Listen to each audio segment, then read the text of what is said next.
आज के इस आधुनिक युग में व्यक्ति बहुत परेशान रहता है और बहुत सी समस्याएं मनुष्य को घेरे रहती हैं जो कि उसके मन को विचलित कर देती हैं।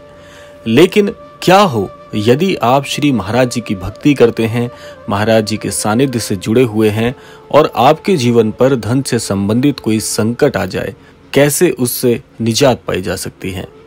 तो आज के क्रमांक का मुख्य शीर्षक यही है। तो आइए बात करते हैं कि कैसे हम इस समस्या से बहुत जल्दी छुटकारा प्राप्त कर सकते हैं।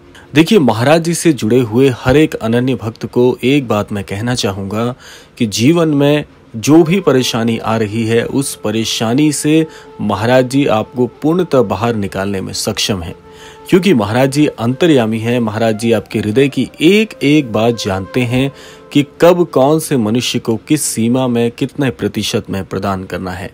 और ये बात मैंने आपको कई क्रमांकों में बताई है, लेकिन आज इस बात को थोड़ी गूढ़ता से समझने का प्रयास करेंगे।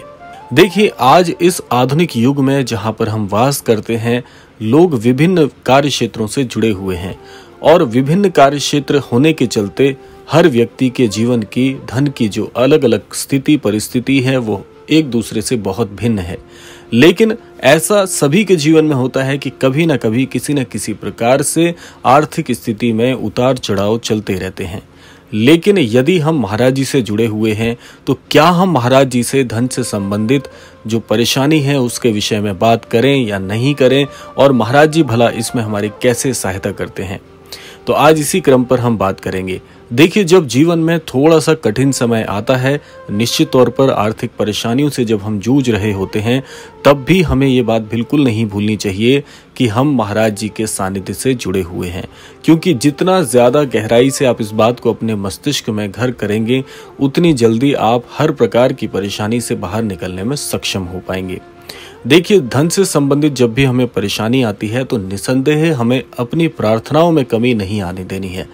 और मैं हमेशा एक बात प्रत्येक क्रमांक में बताने का प्रयास करता हूं कि भले ही आप थोड़ा ईश्वर का सुमिरन तब कर सकते हैं जब आपका अच्छा समय चल रहा हो।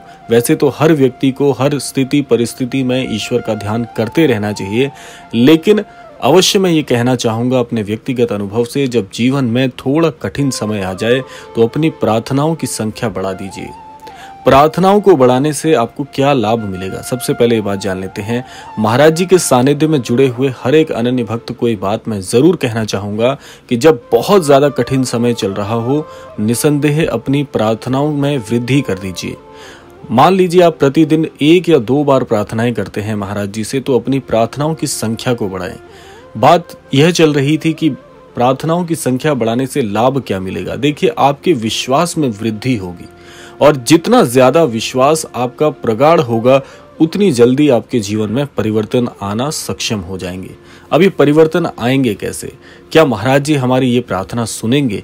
देखिए, मैंने कल के क्रमांक में आपको अवश्य बताया था कि महाराज जी आपकी हर एक बात को सुन रहे हैं, सुनते रहेंगे, क्योंकि महाराज जी इस बात के लिए पूर्णतः अपने अनन्य भक्त को आश्वस्त कर देते हैं कि किसी भी प्रकार से किसी भी स्वरूप में कही गई हर प्रार्थना को व्यक्तिगत रूप से मैं सुनता हूँ। और महाराज जी का सबसे अकाट वाक्य आपको कहना चाहूँगा कि जब आप महाराज जी के छवि चित्र विग्रह के समक्ष जाकर महाराज जी से कोई भी बात कहते हैं, प्रत्यक्ष रूप से महाराज जी हर एक बात को सुनते हैं व्यक्तिगत रूप से। और महाराज जी का अकाट वाक्य यह है कि जब भी कोई अनन्य भक्त हमारे छवि चित्र के सामने आ जाता है तो वह हमें दिखाई देने लगता है। ये महाराज जी के अकाट वाक्य हैं। अब आप सोचिए कि जब आप महाराज जी के छवि चित्र के सामने जाकर प्रार्थना कर रहे होंगे तो महाराज जी के वाक्यानुसार आप महाराज जी को अवश्य दिख रहे होंगे। तो जब आप दिख रहे होंगे तो आपकी प्रार्थनाएं भी निसंदेह महाराज जी तक पहुंच रही होगी।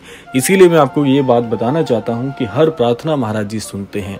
और देखिए, आपके द्वारा की गई प्रार्थनाएं किस स्वरूप में आपके जीवन में प्रवेश करेंगी, ये कहना थोड़ा मुश्किल है, क्योंकि यहाँ पर हमारी किसी भी प्रकार से कोई सामर्थ्य नहीं कि हम अपनी प्रार्थनाओं को अपने स्वरूप में प्राप्त कर सकें या जो प्रार्थना फलीभूत हो वो हमारे अनुसार हो, क्योंकि महाराज जी हमसे ज्यादा बेहतर हमारे जीवन के विषय में जानते हैं कि किस व्यक्ति को किस स्वरूप में, किस प्रकार से और किस सीमा में प्रदान करना है। और कई बार मैंने आपको बताया है कि जब हम सारे कार्य अच्छे तरीके से कर रहे होते हैं, परिश्रम भी पूरी तरह से कर रहे हैं, अपने कार्य पर ईमानदारी से लगे हुए हैं और कभी किसी का बुरा नहीं सोच रहे, लेकिन उसके बावजूद भी जब जीवन में थोड़ा प्रतिकूल समय आ जाए, यही वो समय है जहां पर आपको अपनी समझदारी का परिचय देना है। क्योंकि आपका हृदय पूरी तरह से ईश्वर के समरूप है और आपका हृदय, आपका अंतर्मन इस बात को जानता है कि जब मैंने किसी कार्य में किसी प्रकार की चूक नहीं होने दी, तो आज मेरे जीवन में जो ये फलस्वरूप मुझे प्रतिकूल समय मिला है, इस समय में मैं अपने हृदय को खराब क्यों करूं जबकि मैंने कोई गलती नहीं की है। सबसे पहला आश्वासन इस प्रकार से दीजिएगा। और जब सब कुछ अच्छा करने के बावजूद जब उसका फल थोड़ा सा प्रतिकूल अवस्था में मिलता है, तो ये सबसे अच्छा समय है आपके लिए। अब आप कहेंगे ये कैसी बात कर रहे हैं कि हमने सबके लिए अच्छा किया, सबके लिए अच्छा सोचा, कभी कोई गलत कार्य नहीं किया और आज दुख हम झेल रहे हैं, तो क्या ये हमारे लिए अच्छा है? ये अच्छा कैसे हो सकता है? ये अच्छा इसीलिए है क्योंकि जब हम अच्छा करने के बावजूद उसका अच्छा फल जीवन में प्राप्त नहीं कर रहे हैं, इसका अर्थ यह है कि जो हमने अपने लिए सोचा हुआ है, ईश्वर ने हमारे लिए उस कार्य को और भी अच्छा, हमसे ज्यादा सोचा हुआ है। इसके कहने का आशय यह है कि ईश्वर की जो योजना है वो हमारे लिए बहुत ही अद्भुत है। जितना हम सोचते हैं उसकी परिसीमा से कहीं बाहर हमें मिलने वाला है। क्योंकि ऐसा कहा जाता है कि नर सोचे और नारायण सोचे और। इसीलिए हमारी बुद्धि से परे वो सारी चीजें हैं जो ईश्वर सोचते हैं, समझते हैं और हमारे जीवन में उस चीज को प्रवेश कराते हैं। तो इसीलिए यहाँ पर थोड़ा सा स्थिर होने की आवश्यकता है।